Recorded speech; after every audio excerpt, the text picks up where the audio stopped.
You're driving down the highway, minding your business, and suddenly you end up behind a brand new truck that looks like it belongs in a commercial. Chrome everywhere, perfect paint, a cabin so luxurious it could double as a lounge. And you can't help thinking, how is this even normal? That truck costs more than many people's houses used to cost. The seats probably cost more than some people's rent, and the payment is a kind of number that would make your bank app stutter. The crazy part is this. The person driving it probably doesn't make more money than you. So what's actually going on? How are everyday people signing up for payments that seem to ignore basic math? Today, we're pulling apart the car payment trap nobody talks about, the system that makes impossible numbers feel reasonable, and the silent ways it keeps people stuck for years. When car payments quietly became rent. Not long ago, a car payment was annoying but manageable. It was a temporary cost, not a lifestyle. Now, the average new car payment has crossed into territory that used to sound like a joke, over $700 a month for a regular new car. Trucks and SUVs routinely push beyond $900, and it's no longer rare to see four-digit payments, $1,100, $1,200, sometimes even more.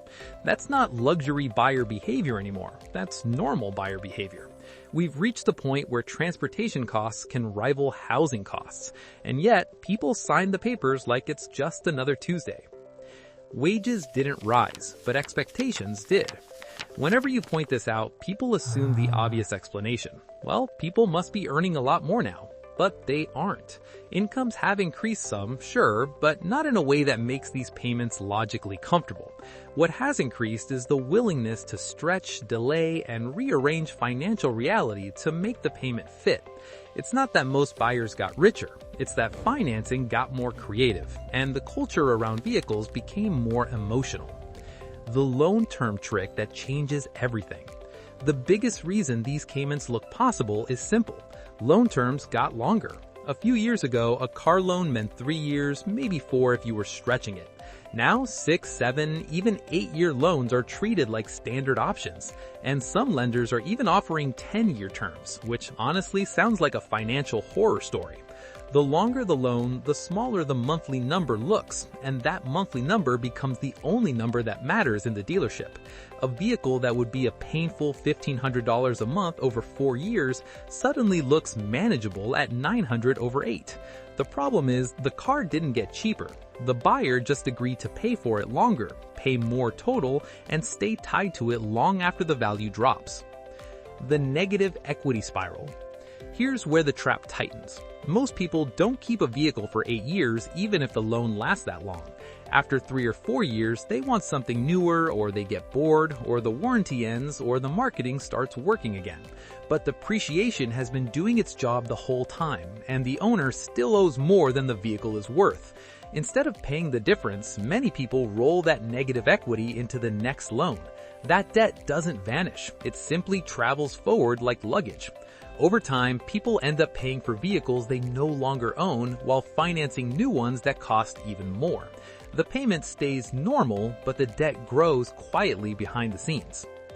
Why 0% financing isn't free? Then there's the famous dealership magic trick, 0% financing. It sounds like a gift, free money, a smart move, but it usually isn't free because the cost is often built into the price of the vehicle. You typically get a discount or a special rate, not both.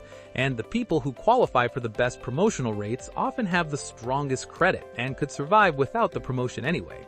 Meanwhile, everyone else is offered extended terms with interest rates that quietly inflate the total cost while keeping the monthly payment looking friendly. The deal feels generous, but the math doesn't share the excitement. How car payments reshape entire lives.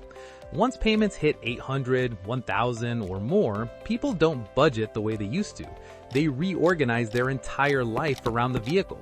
They move into smaller places. They skip trips. They delay major goals. They eat cheaper food. They reduce everything else so the truck can exist. Some people stay with roommates longer than planned just so the payment fits. Others pick up second jobs, not to build savings, not to create stability, but simply to feed the payment. And that's when the vehicle stops being a tool and starts acting like a boss.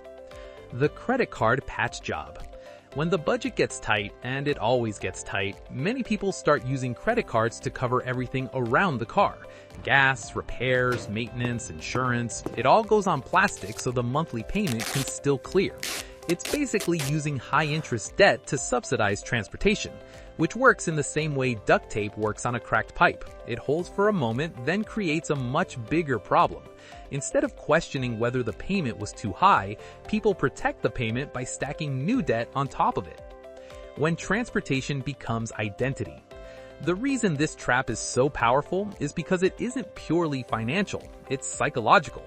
Cars aren't marketed as transportation anymore. They're marketed as identity. The truck isn't just a truck, it's proof you're hardworking. The SUV isn't just space, it's proof you're a great parent. The luxury badge isn't just the logo, it's proof you've made it. So when someone suggests a cheaper, reliable used vehicle, the buyer doesn't hear practical advice. They hear a threat to status. The payment becomes personal. And once it's personal, logic loses its voice. The true cost nobody calculates. Most people never calculate the real price of owning that vehicle because the dealership trained them to stare only at the monthly number.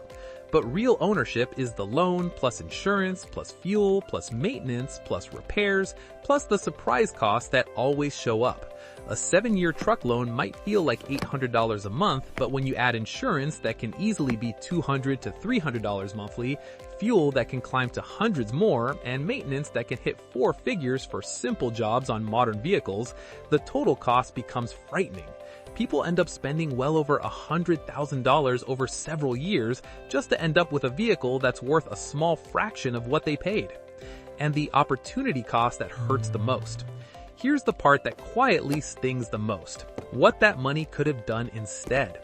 If someone invested that monthly payment, just consistently, nothing fancy, over the same number of years, the result could be tens of thousands of dollars in actual wealth. Not a depreciating asset, not a stressed out budget, not a payment lifestyle. Real options, real security. But once someone is locked into the payment, they develop a kind of emotional attachment to the trap. They defend it, they justify it, they normalize it. And the system loves that because it keeps people focused on the monthly number instead of the total cost and the long-term consequences. So the next time you see a vehicle that costs more than most people's houses, don't assume you're looking at wealth. You might be looking at obligation, a stretched loan term, a reshuffled life, a budget built around one shiny object. That older, reliable car in your driveway might not turn heads, but it might be the reason your money actually works for you instead of against you. And that's the kind of flex you don't see in the rearview mirror, but you feel it every single month.